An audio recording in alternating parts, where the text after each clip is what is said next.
Welcome to another episode of Inside Canadian Real Estate. We are back here with my good friend Matteo. Matteo, what's going on? Hello, everybody. It's good to be And back. We got a juicy episode today. A lot of crazy things going on in the circus today. I was about That to is say, Canada. I was about to say, we have a lot to cover today. There's a lot of weird stuff going on that I know we're like personally frustrated about, but I'm sure a lot of people will. So you brought up some great points for today that I think were exactly what I wanted to talk about too. And so I think everyone has these things on their mind today. So we're going to get right into it today. Like it's not like last episode, we're going to jump right in, but I want to just quickly go over the three things me and Matteo are going to be talking about today. The first one is going to be the Vancouver land grab. That is still very much a big and evolving issue. I call it a land grab because that's what I think it is. But let's just call it like, what's a political friendly term we can use, Matteo? What's the right term for it? A claim. A Okay, claim. there you go. A claim to title on land. So Yes, some so we're kind going to of talk about the peaceful claim to title in Vancouver. That's the first one, and kind of what's going on with that, because there's been some progress. I don't know if for better or for worse. So we'll go through that. And then we're going to talk about there was an armed robber shot by the homeowner in Vaughan. This was a great one. I can't wait to go into that. And I know it's close to home, Matteo, you living in Vaughan. This is a never ending issue, but it seems like they finally started to fight back, which I'm happy to see. And the government's response to that was interesting. So we'll go through that. And then we're going to go through, there's that whole thing of the cops showing up at the door of that person in Canada this time. Usually we see it in the UK, but now this is right here in our backyard. You said something on social media we didn't like, and the cops are here to intimidate you. So we're going to talk about that, what it means, and we'll go through all that fun stuff. Cool? Yes, sir. Let's do it. Yeah, let's start with the land grab. So the land grab, I don't know if there's any particular articles that you've read that you want to touch on specifically for this. The one thing that I think the one thing that we both saw that was really interesting that is worth maybe flagging is there's coming out and saying that land values or property values in general could be reduced from 30 to up to 30 or 40%. I'll just read the article here, and it's from, where was it? It was from the Vancouver Sun. Okay, so this, I guess, notable renowned appraiser over there basically says that it's not due to it's not due to the actual indigenous land claims and how they affect private property, but rather the view among the public that they could force them to give up their home or business as the land transitions to ownership by First Nations. Okay, in quote from this gentleman: "From all the research and work I've done on this topic, which is a lot, I don't think anybody's going to be losing their property or having an encumbered property for that matter. However, it doesn't matter. It's a public perception." So when we talk about Cowichan, Ontario, I don't know. Obviously, public perception is affecting market values, not only in the Cowichan claim area, but also in the area that they wanted to claim, and also in Richmond. Okay, so what does that mean? It's almost like it could be a self-fulfilling prophecy, right? So even if there is no actual, like, say there's this big push to evict people off of their property in a certain area in the Greater Vancouver area or somewhere in British Columbia, say it makes it to the Supreme Court of Canada, hopefully it gets thrown out. But more importantly, if the underwriters, if the appraisers, if the professionals that are putting money towards deals, developments, if even just resale buyers or sellers are acting as if this is going to be a problem, degree to which they act like it's a problem will just increase the problem, Yeah. right? It's a self-fulfilling prophecy, right? And if people are going to act like there is, so if you have a professional saying, okay, guys, it's not a big deal. There's also articles or interviews with people who own 9,000 square foot homes on 10-acre properties over there saying yeah, I'm not concerned.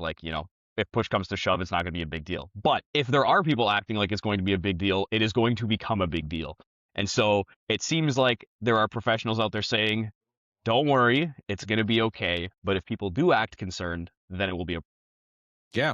This is what I was saying last time. Like we talked about this on the last podcast, and I said the problem with this is not whether this evolves into a literal we're taking your house. It's the perception and then the trickle effects into the industry. So how appraisers treat your home, how lenders treat your home, that's what's gonna, and then public perception when I'm bidding. And we talked literally about this almost verbatim last time of I was saying, when people want to buy a house, do you want to buy a house there? Whether or not this is happening, does that come into your psyche around how much am I willing to pay? What am I willing to invest? What is my long-term thought on this area given this is happening? And we're already seeing that come into fruition first with appraisals. So we now saw like statements that basically appraisals are now coming with this disclaimer saying that this home or this property is in a contested title area, meaning nothing's changed, but it might, and we don't know what's happening. Because I think the important thing to like point out here is where we're at with there was two separate claims. There's the one that whatever one you just said, the Kawachin or whatever. I can never remember these names. I'm not even going to try.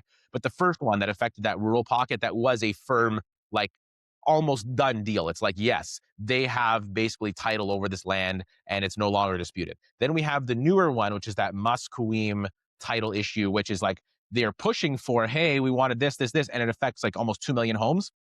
Where that one is at is that the government basically, yes, there's no change in title or anything at all yet, but the government just said, we acknowledge your right potentially to title in this area. We haven't given you anything yet. We haven't registered anything yet. We haven't changed anything yet, but we recognize it. And their statement on that is to open up negotiations in terms of how we're going to enact that recognition of your claim to title. So we recognize you should have title. We see that you don't. Let's talk about how we can make that right. And over the next, they're saying 12 to 24 months, they're going to enact. If you remember during the COVID lockdowns, this is how they did everything. It was like, it's baby steps. They never just come out and go, we're taking your land. It's like the littlest things first. So, hey, this tribe has a right to this land. You know, we're not changing anything now. We're just acknowledging, and then we're going to talk about it. Then the next step is going to be, okay, we talked about it. We think they should have ABC. And that's going to be a little bit more of a step forward. And then they're going to say a year later, we talked about it more, and we need to do, you know, A, B, C, D, E, F, G.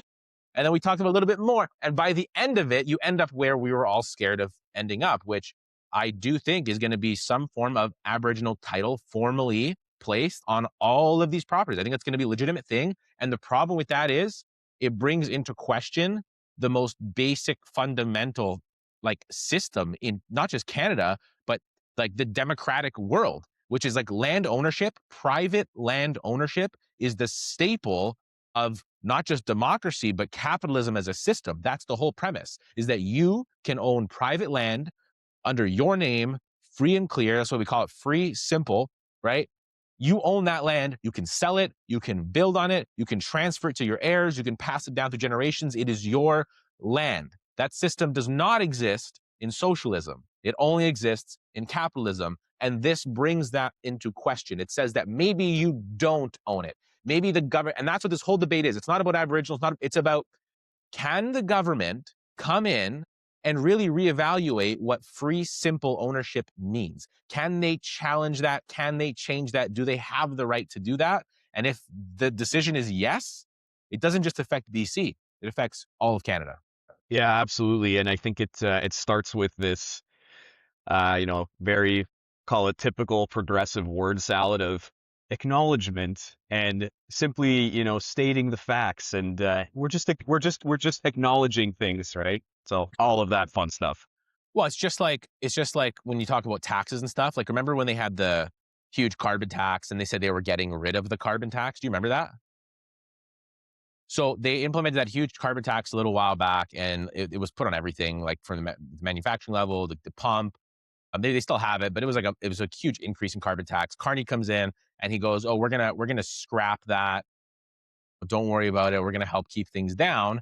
But then they just came out with like another, at the exact same time, they came out with another program that was something like a clean energy fund, and all these industrial producers and like fuel processors and all this had to pay into this clean energy fund. It was just the carbon tax relabeled as something that sounded better. So instead of a carbon tax, now it's like a clean energy fund. And we can pull it up. There's an exact program, which I will find, and I'll tell you exactly what it was called. And there people are just calling it like the hidden tax.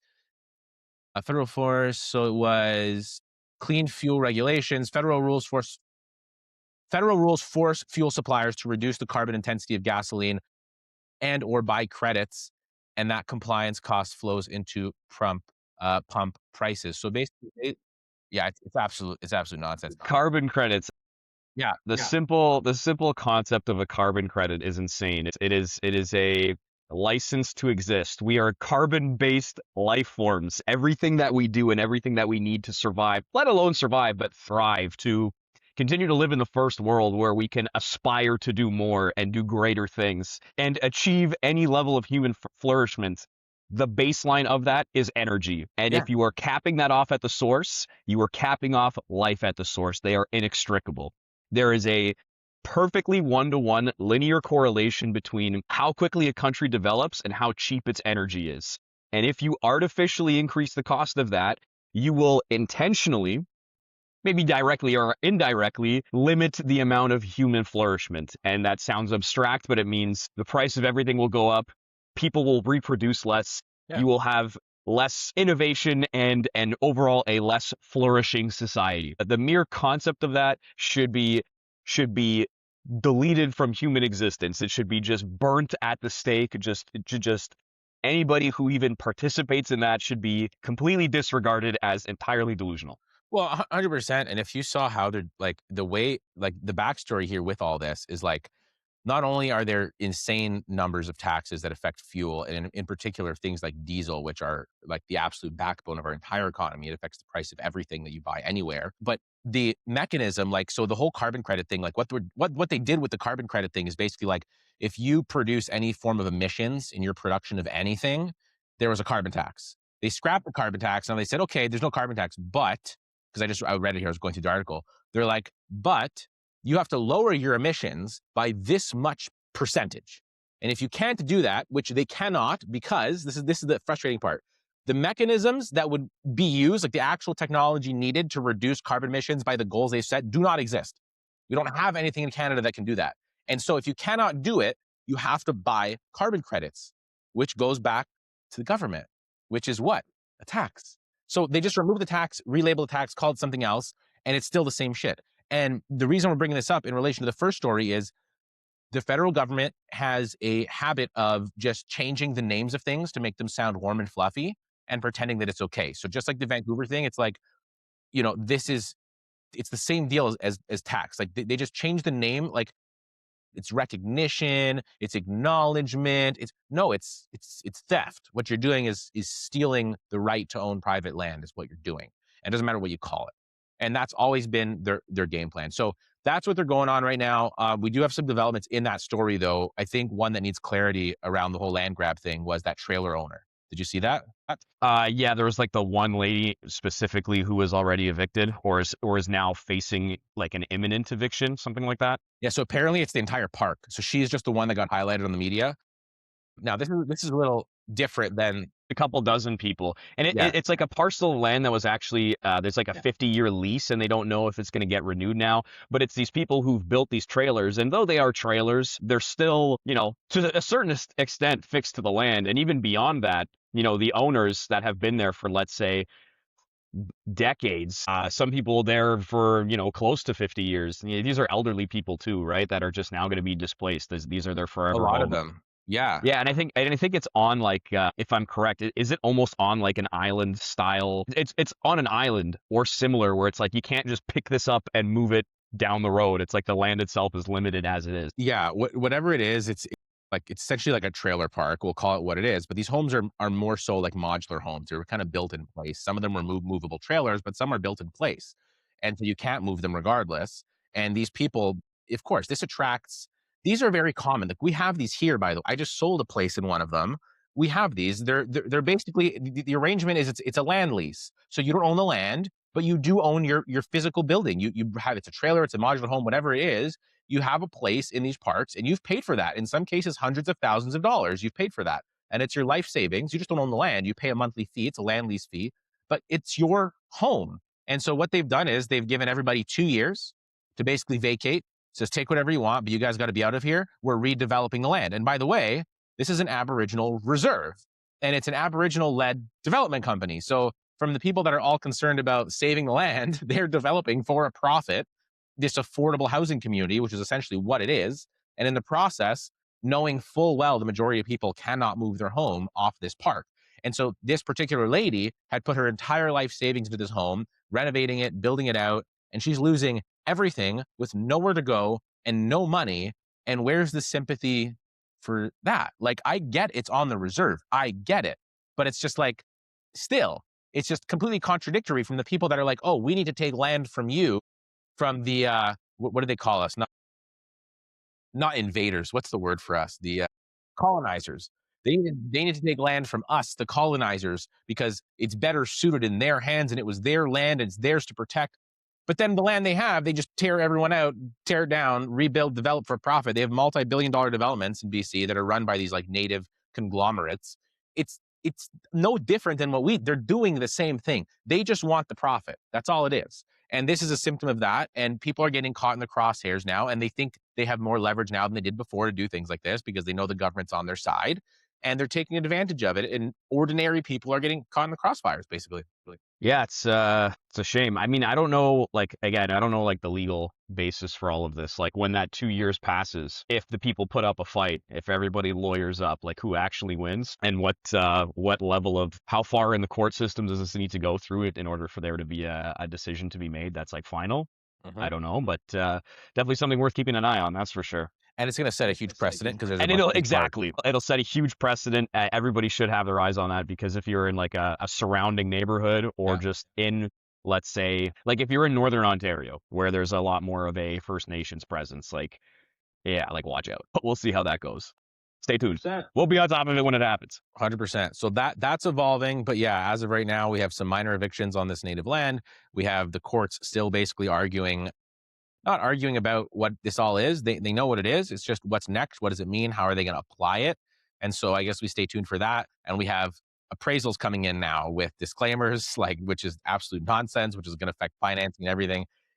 It's a bit of a mess. I would not want to be out there right now, and hopefully that doesn't become a precedent. But honestly, I do think before we move on from this, I do think this whole land claim thing is very much a coordinated attack on free, simple ownership. Your right as a Canadian to own property, free and clear. This is an attack on that because if they set the precedent that can be changed, then it can be changed for anything. Then what does it even mean anymore anywhere in Canada? What does ownership of land mean? And I think that's part of that move towards, and we see it in Europe already, but it's here too. It's like, this is part of the move towards that socialist ideology that you will own nothing and be happy. Apparently that now includes your land and your home. So anyway, on the next one, we have the one close to your heart. Do you want to talk about this one, the armed robbers? Yes. Oh, I could talk about this at length. So the news first broke, and this is news that breaks every night because we live in an increasing, poop hole. We live in a nice neighborhood, a nice city where you just can't sleep well at night under the threat of violent invasions, occasionally armed.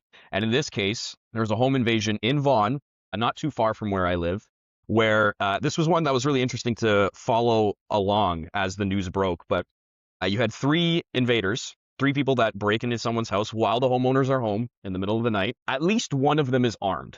And you see it in the Ring doorbell video as they're breaking in. One of them's got his gun and it's showing, right? So they break in. The homeowner is a legal registered firearm owner. His gun is safely stored as it should be, as per the law. Takes that gun and he shoots one of the invaders. Okay, so all three of the home invaders then run out of the house. They leave, including the one that got shot. He was able to run away, and they actually drop off the guy who got shot to the hospital. So he gets taken to the hospital, and obviously he gets arrested and charged, and the remaining two suspects are still at large. They don't know who it is or where they are. I'm sure they actually know who it is. They just don't have they can't have the final say on who it is because they don't have the evidence. But like usually these guys are, it's probably a small network of people that are doing this, right? And they're all related. So the crazy part was like there was that day or two where it was like, okay, the guy shot back. Is he going to get charged? Like this is a cutting edge conversation in Canada right now. Like, do you have the right to defend yourself on your own property in the event of a home invasion, a break and enter, whatever you want to call it, trespassing? And it turns out the charges were dropped, which is fantastic because it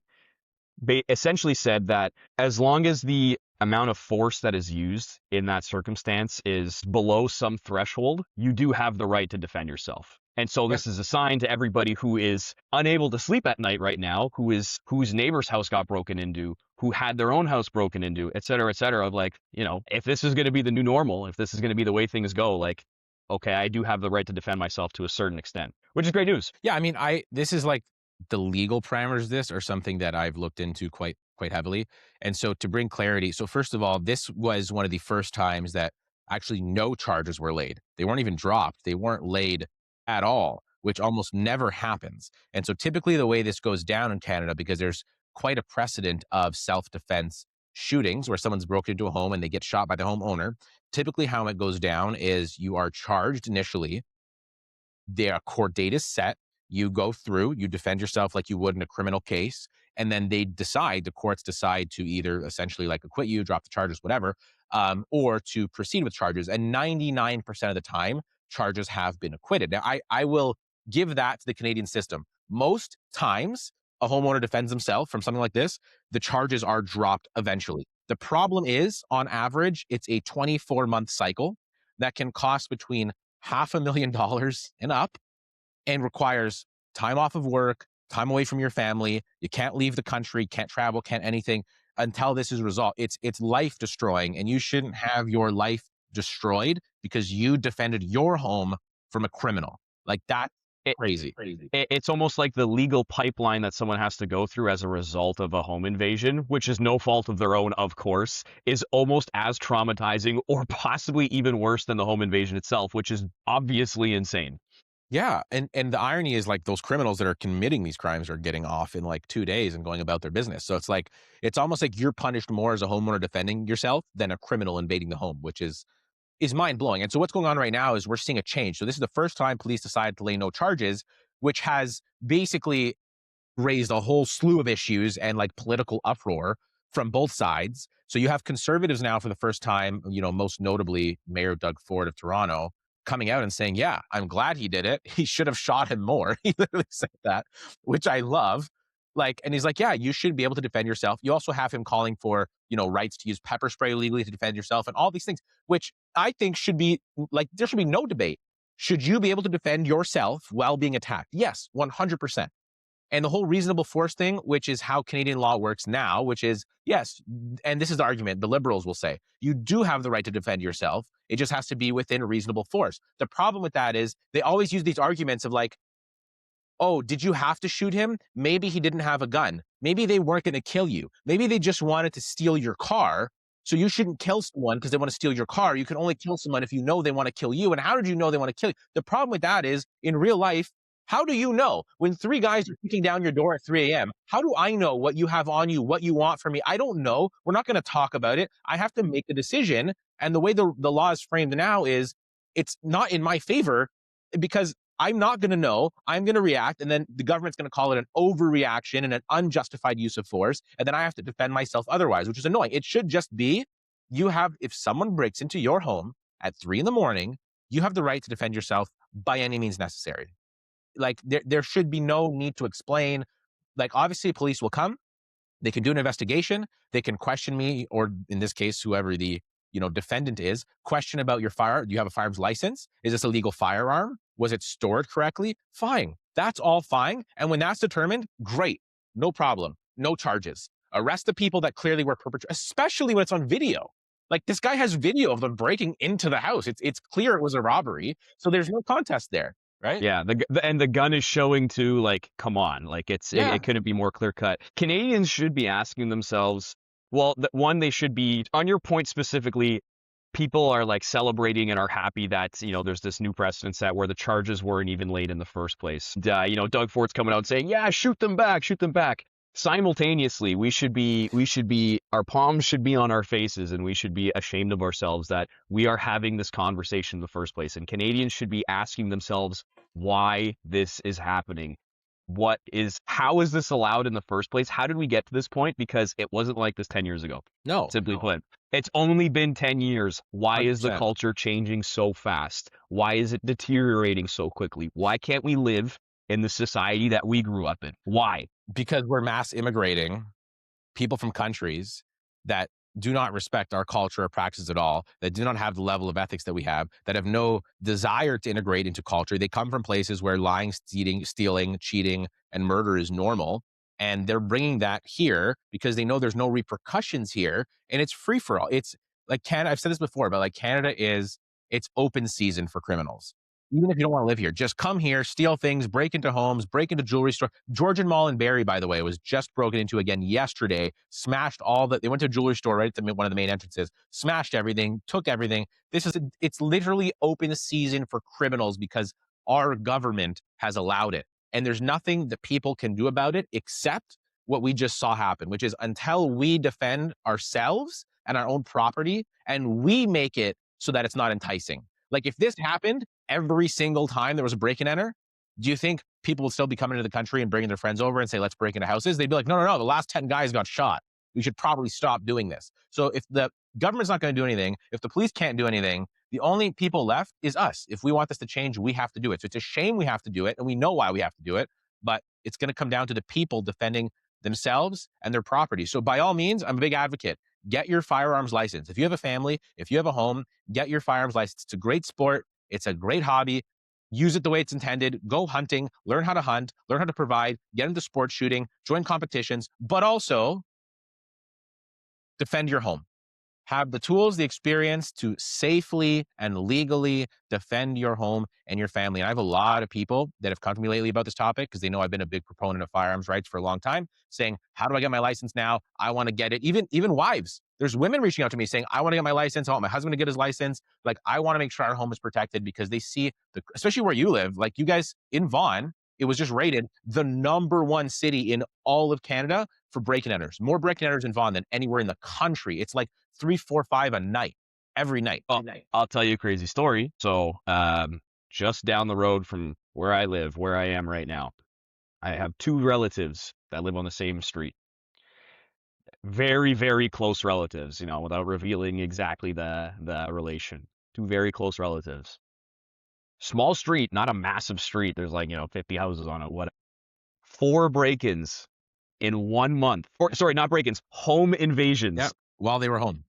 While they're home, one of them had the absolute, kicked out of them. It's an industry now. It's an industry. It's a recurring problem. Homeowners are hiring private security to fill the gaps that our public services cannot bridge, cannot fulfill. The invaders are using signal jammers. They're using EMPs. If you have a wireless home, like a alarm system or a wireless camera system, it's functionally useless because they use signal jammers to break that signal. You need a wired connection. Why do we need to distinguish that in the first place? Why are we having this conversation? This is not the first world country I grew up in, simply put. This is not. We deserve better. And my question for you is, so you jumped on the immigration point right away when I said, why do we have to put up with this? Why is this a thing now? Why is the culture changing? Prior to, let's say, 10 years ago, before Trudeau came into office, were the laws the same? Did the Liberals come in and make it easier for people to get off? Was bail made easier? Was it less money required? Because right now it's you can listen to the interviews with police officers across the country, and they say their job is almost like a professional, an adult form of daycare, a criminal form of daycare. They catch the people doing wrong and they put them in this extended timeout of 2 days, and then they're out on the street again. And it's the same people that are the perpetrators time and time again. So is it just an immigration thing, or were there laws that changed once Trudeau came in, once the Liberals gained power from the Conservatives, 10, 11 years ago? Was it always like this? Did we just live in a high trust society where we didn't need to even have this conversation in the first place, or was it the laws that changed and allowed this to happen? I don't know if we know the answer to that here. I would love to get an answer to that, but yeah. They 100%. When Trudeau came in, the biggest thing, the biggest trademark of his, I guess, I don't want to say reign because that makes him sound very powerful. I mean, it was pretty bad. So you can use whatever term you want, because that guy was. The biggest trademark of his term when he came in was basically his initial proposal of Bill C-75. I'll read it from the actual change so I don't screw it up. But courts, when they released Bill C-75, it made bail easier, because they basically codified this principle of restraint. So courts must favor releasing accused on the least onerous conditions necessary and avoid overuse of pretrial detention. So it was basically because usually when someone gets arrested, there was multiple charges. So they had to look at is any of those charges you got, the least of all of them, does one of those warrant release or bail? So instead of looking at the worst thing you did, it's like the least of the worst that you did, essentially. And does that warrant you bail and being able to go back out and have a different hearing? And so all of a sudden, these criminals at the bar was like much high. So before it was like the bar was very high. You came in, it's like you were guilty. Like we saw you, you broke into a house. Unless you can give us a really good reason, like you need an emergency bathroom break or something. Like if there's no good reason for why you did it, like you're clearly guilty. Now it's like it was a whole different like precedent that they had set of like the bar was now much, much, much lower. And they specifically in that bill codified how they treat Indigenous people and marginalized communities. So that was in there. So judges must explicitly. Basically everybody else but you and I. Yes. Essentially, in a nutshell, yeah.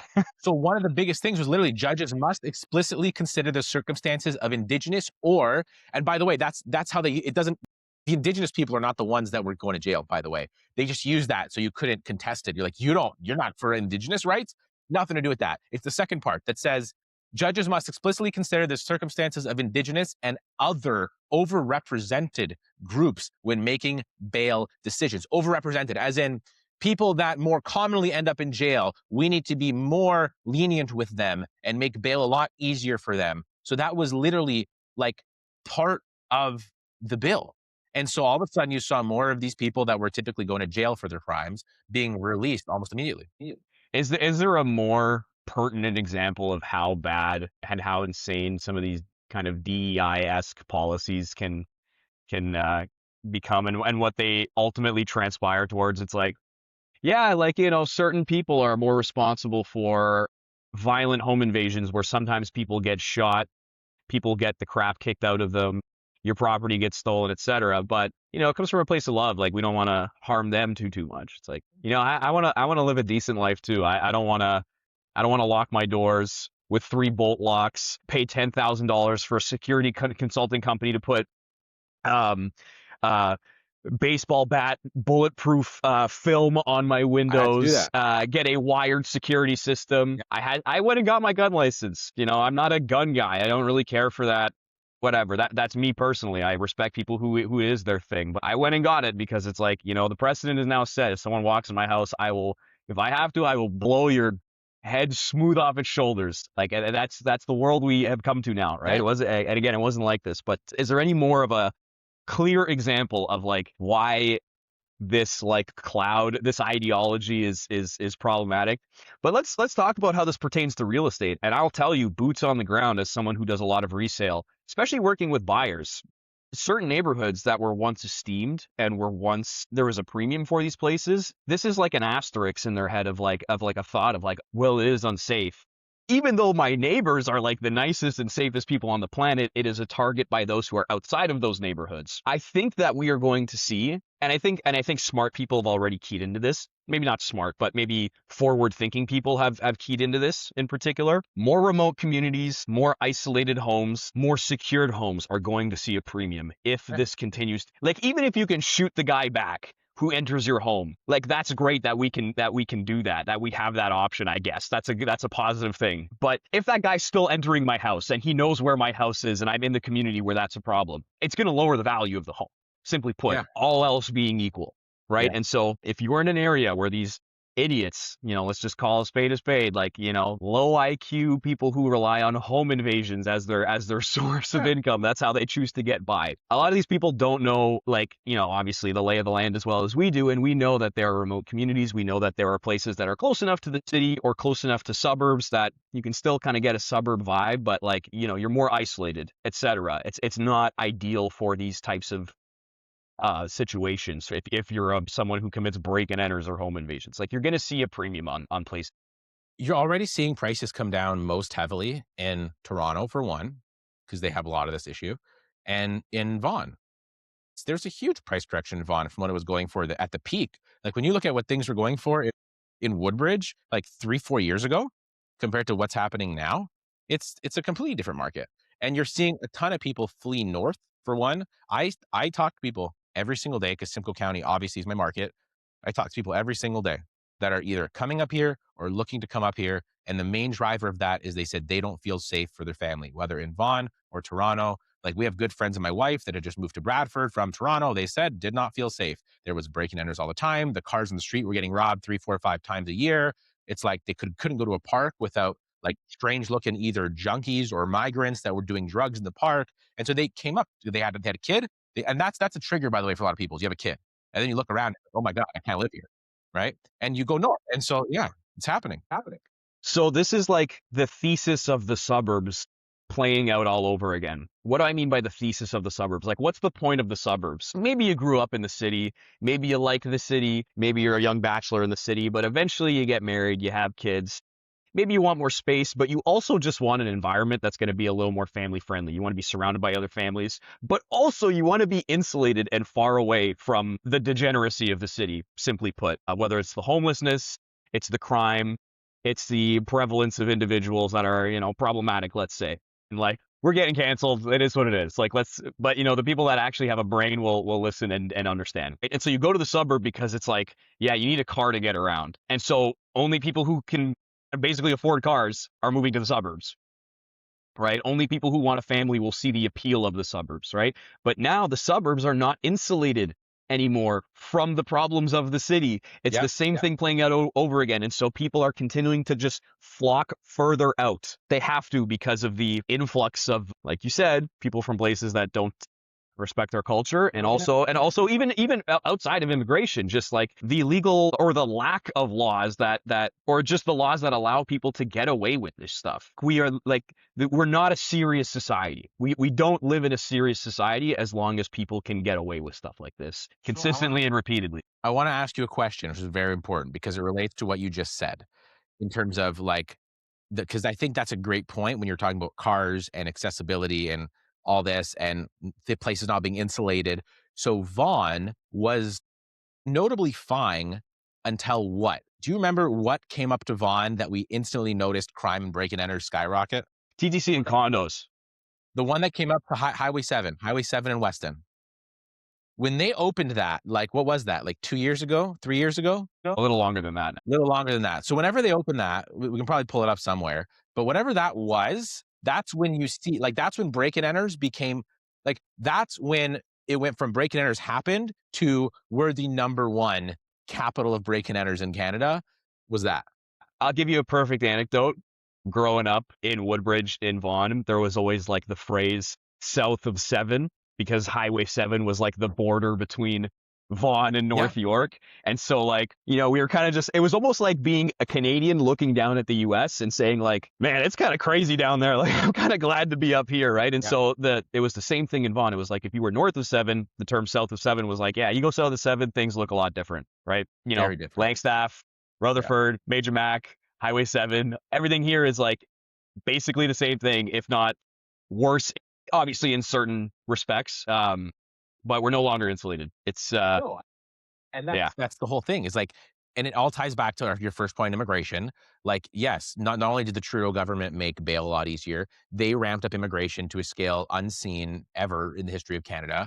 They doubled permanent residency as just a target, like doubled in one. They came in and go, the target's doubled, 100% increase, and then like temporary residency, which is a lot of what the criminals are. It's not so much permanent residents as temporary residents. They're coming in on nonsense fake work visas, school visas, stuff like that. And they're committing crimes and then they just go back to their home country and never get caught. So it's more so the temporary residents.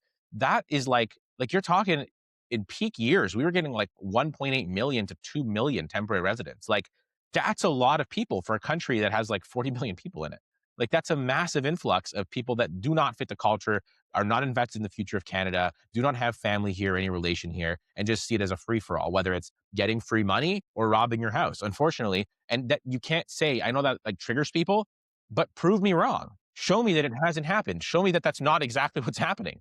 Like it's not prejudice, it's just truth. We are a perfect case study for all of this. Like we've just seen it happen, and anybody that denies it is you're either insulated or deluded or ignorant, which is honestly the case for a lot of people. Like people just like deny what they see with their own eyes. Yeah, 100%. Yeah, the reasonable baseline conversation everybody needs to be able to have is like immigration is a tool that can be utilized extremely well Canada's immigration system was like the crown jewel of all national immigration systems across the globe for a very long time. But if you turn the tap too far, you open the floodgates a little too much, or if you do it like we did, like you just open it, period, and you don't restrict the flow at any point, you'll even have temporary visitors that they don't even track at this point. They can just stay if they want. Like there's no repercussions. You're going to see a real change. And it's when you live in the greatest country on the planet, inherently it's not going to be a positive change when you open those floodgates. If we live in the greatest country on the planet, which it really seems like we did for a long time. And I would say we still live among one of the greatest countries on the planet, but it's this delta, it's the change since these policies have been enacted that is staggering. And it's like, if you extrapolate it, it's not even about the change over the last 10 years. This is what I try to tell people. It's not about the change. It's about the rate of change. Because even if you're okay right now, if you don't feel like it's a problem right now, think 10 years, 20 years, 30 years, your children, what kind of world are they going to grow up in if things continue at the rate that they go, right? So I just, when it comes to real estate, people need to insulate themselves. They need to go further and further to feel like they are in the Canada of the early 2000s or Canada of the 80s, etc. And it's directly a result of, our politicians just, the people in power, they just, our quality of life is. Yeah, they don't care. They're doing things for their own benefit and mainly a social ideology which enriches them and hurts everybody else and blah, blah, blah. Yeah, that's where we're at. So, hey, you know what? If you are a criminal, though, your life probably has gotten better, honestly.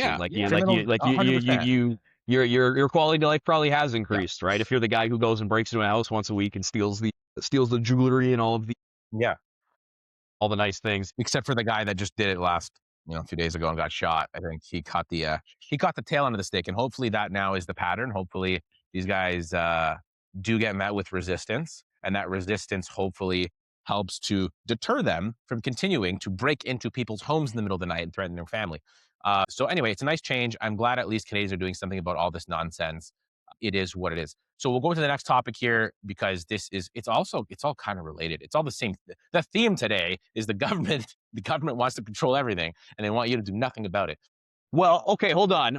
In fairness, if you are a young Canadian ambitious person with a stake in the future, that's kind of all there is to talk about here. Like, of course, you have your enterprise, like you have what you want to do, you have your work, your career, whatever. But as far as the public discussion is concerned, who's working for you? Who's trying to help you out here? Or let alone help you out? Who's leaving you alone? Yeah, nobody. It's death by a million cuts out here. And by the way, not to be doom and gloom or whatever, but it's okay, tell me something positive. Yes. Unfortunately, it's a reality. And, the truth of the matter is right now that there is a lot of questionable issues. There's things that we have to talk about. And the first step towards change before action is just communication. It's like, if we're not talking about the problems, we're not aware of the problems, we're not discussing the problems, there's no chance of taking action. So if people are just stop talking about it, do something.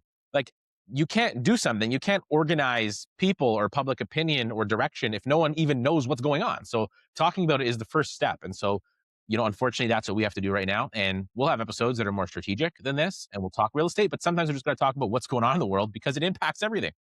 Yeah, and I think it's also worth noting that because we really did grow up in such an amazing place, like Canada was, and it still is a great country, but we grew up in something that was so special. It's almost like the typical dynamic of a rich kid that grows up really rich and never has to test himself versus the poor kid that grows up poor and has pressure on him from the start and kind of grows that skill set that is useful for the rest of life. It's great times create weak people and weak people create hard times. And I don't even think it's a controversial thing to say that Canadians of our generation and the one before us are a notoriously docile, sheepish they operate in good faith to a fault. And this is the product of living in an amazing society for a long enough period of time, which tells you there's something to aspire towards, retaining, conserving that great society, right? But the barbarians are at the gate, and so things just fall apart over time. And here we are. We don't have them. It seems like we don't have the means to deal with it, and to the extent that we do, it's almost like we're too lazy to do anything about it. Yeah, no, 100%. But we will. I'm hopeful that Canada will wake up, and there's eventually incredible Canadian patriots that don't want to see their country destroyed,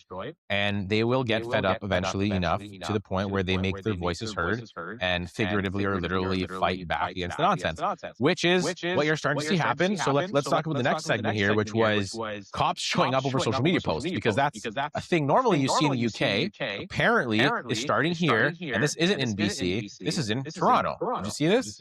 Yes. So, to my knowledge, and correct me if I'm wrong because I didn't look too deep into it, but it's essentially some lady who was making vague threats towards the prime minister about as a result of was it his relations with Israel? He allowed Netanyahu to fly through Canadian airspace. I don't understand why that would be an issue anyway. So I don't agree with her post, but that's the beauty, is she should be able to say whatever she wants. I don't care.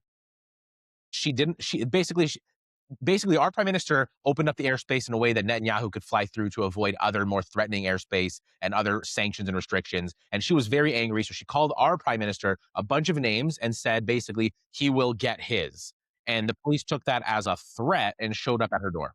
It's a vague threat. Now, I do have maybe a less than a different opinion on this. Like, if there is precedent in this country that if you do make even a vague threat towards specifically the prime minister, police do show up at your house. You can get charged for a simple social media post that does threaten our leadership. And, the high school libertarian in me wants to be like, yeah, like, just free speech. People should be able to say whatever they want on the internet. But I think it goes in both directions. Like, there are whack jobs on one end of the political spectrum, and there are whack jobs on the other end of the spectrum. And there should probably be some safeguards, some limits to what we call free speech. And you have to be very careful about how you use that terminology, because people will say, oh, you want restrictions on free speech? It's like, well, no, I don't think that you should be allowed to hurl violent threats at people constantly. Like, I don't know if you should be able to do that. That doesn't sound appropriate to me.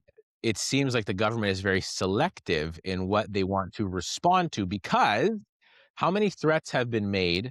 We see these Palestinian protests constantly. How many threats have been made? How many violent ideologies, from chants like globalize the Intifada to kill all the infidels to pictures of Carney in all kinds of different scenarios, but let's just say provocative and violent imagery, threats towards the prime minister that have been made from these groups towards other politicians. Like, how many legitimate threats by people wrapping their face in face coverings and burning the Canadian flag, making the threats, that had no response from police. But the lady makes an Instagram post that was indirectly a threat by saying he'll get his. She didn't say I'll give it to him. She just said he'll get his eventually, which could have meant anything. That could mean spiritually. You can just say karma's karma's a what. It's so like, oh, is that a threat? Is that a threat? Yeah. But the other group doesn't. Stop resisting. Stop resisting. That's what bothers me, is it seems that everyone in Canada can have a voice except Canadians. And that's the problem. Amen. Right? Yeah. Yes, I agree. The problem is the selective nature of the way the police move in this country. It seems to be. Yeah. 100%. Yeah, because it is, call it a form of protest, that little tweet that this person put out, or maybe it was a Facebook post, whatever it was. Yeah. Is that nearly as disruptive, offensive, peaceful as some of the other forms of protests that we see these days? Exactly. And they allow those, right? So it is what it is. But anyway, I think this is all happening, and the good thing is that people are aware of it, and we're talking about it. And I think, don't let it dissuade you. I think people got to keep talking about it, keep taking action, whether there's nothing wrong with criticizing your government in a legal and peaceful way. Do that. There's nothing wrong with defending your home. If someone breaks in, defend your damn home. If someone attacks you on the street, do what Doug Ford said and pepper spray them. Doesn't matter. Don't worry about to defend yourself. Okay. If they come for your land and your titles, defend yourself. Lawyer up, get together your neighbors, refuse to comply. Whatever you got to do, this is going to change when we change it. And I think people are starting to change it. And although the whole episode today seemed like we're just complaining about things, it's like we're not. We're actually highlighting positive change of people fighting back in most cases. And that's a good sign.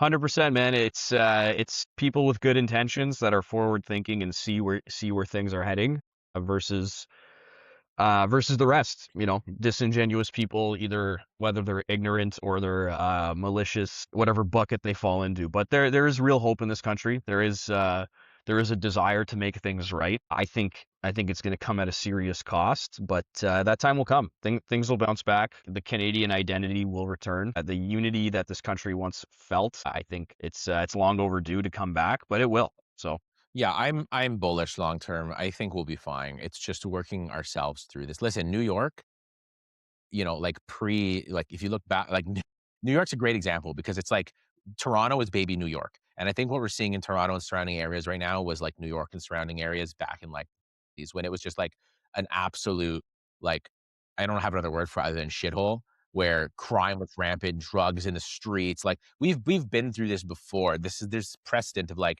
how bad you can get with crime, with just immigration, with government corruption, like mafia running the streets, governments all getting paid off. And in that time, you had people like, the great Donald Trump made a lot of his fortune and money going into New York during that time and buying real estate and buying property and developing properties that otherwise people did not want. He did not start buying luxury in luxury areas. That's not what he did. He bought the stuff nobody would touch and he was rewarded. And I think we're approaching that point where it's like now is the time when everything seems like it's falling apart. Now is the time to make your bets because these are the people that are going to get rewarded when this bounces back, not tomorrow, but over the next 10, 15, 20 years. Now is the time you place that bet here. All right. So, and it's not a bad spin. See, and on that note, though, there are supporting factors. Like in real estate, some of this stuff is actually very much a positive factor. So, like I sent you a post today about foreign investment. We just hit and we should touch on this, but we just hit a record inflow of investment into Canada. So foreign investment into Canada, foreign investment, money from outside coming in. I've been saying this, by the way, for years, saying that the floodgates were going to open to foreign investment because Canada remains attractive to foreign investment for a lot of reasons. And there's still a few hangups that are holding it back, but it's going to open up massively on all fronts. And you said you had some insight in this too of where it's coming in right now, right? Yeah, according to the literally the comment section on the post. So, Fair, fair, student journalism here, fair, but fair. Full energy and disclosure. mining is apparently where this investment is Yeah, going into. So, yeah. and these things are like almost upstream of real estate, you can say, right? Like Canada's natural resources, they're going to get used at some point. It's just a matter of when and how and by who, right? It's almost like if you look at it from bird's eye view from the globe, like we're not that stupid. We're not going to lock it off forever. No. It's just someone's holding on to it Yeah, so that they can make a buck off it at the right time.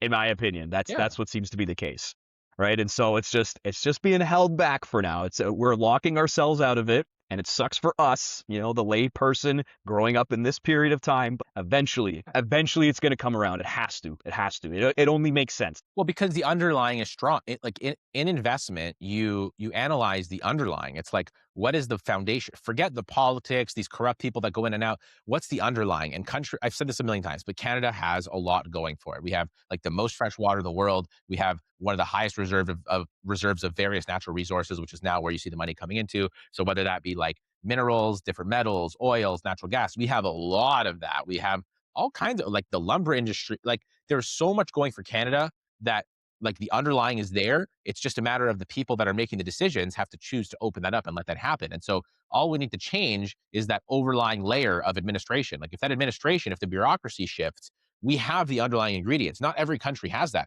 Some countries don't really have anything underlying. There's nothing there. We have that. And so that's getting opened up here. So you see that investment coming in. So highest level of foreign investment early 2027, we're probably going to see the expiry and non-renewal of the foreign buyer ban. So you're going to see all those bans and taxes that were implemented on foreign buyers of real estate. That expires like in January, I think, of 2027. So that's going to open up more foreign capital.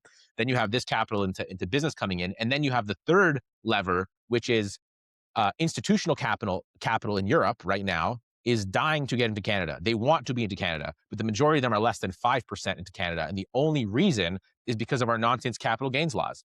So if you're a pension fund in the Netherlands, you can bring $10 billion into the United States, invest, and your returns are not taxed as capital gains.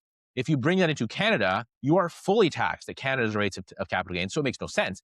There is over $1 trillion of investment potential on the sidelines looking at Canada saying, as soon as that capital gains rule gets changed, we're in. We want to be in Canada fundamentally.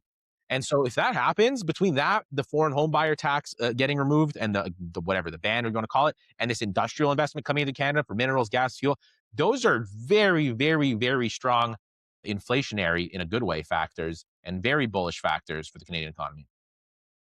So if you're going to buy real estate, buy real estate. We'll wrap it there. I know we're coming up on an hour here. I don't want to go too long into it, but we covered a lot of ground. Things are happening, things are changing. But you know what? I think all for the better. I'm bullish. I think there's a lot of good stuff coming. And we'll talk more about that. Hopefully, in the next episode, we'll have more positivity for you. And Hopefully, an episode of Sunshine and Rainbows, and less immigrants breaking into your home, First Nations kicking you out of your yeah, house, police no, showing up because you have a problem with it. no. The next episode will be all about Pierre Polyev being on Joe Rogan's podcast. We're going to listen to Oh, that, yes. and we're going to do a big debrief, and hopefully something comes of that. Amen. Yes. Have All a right, good man. day, everybody. Have a good one, guys.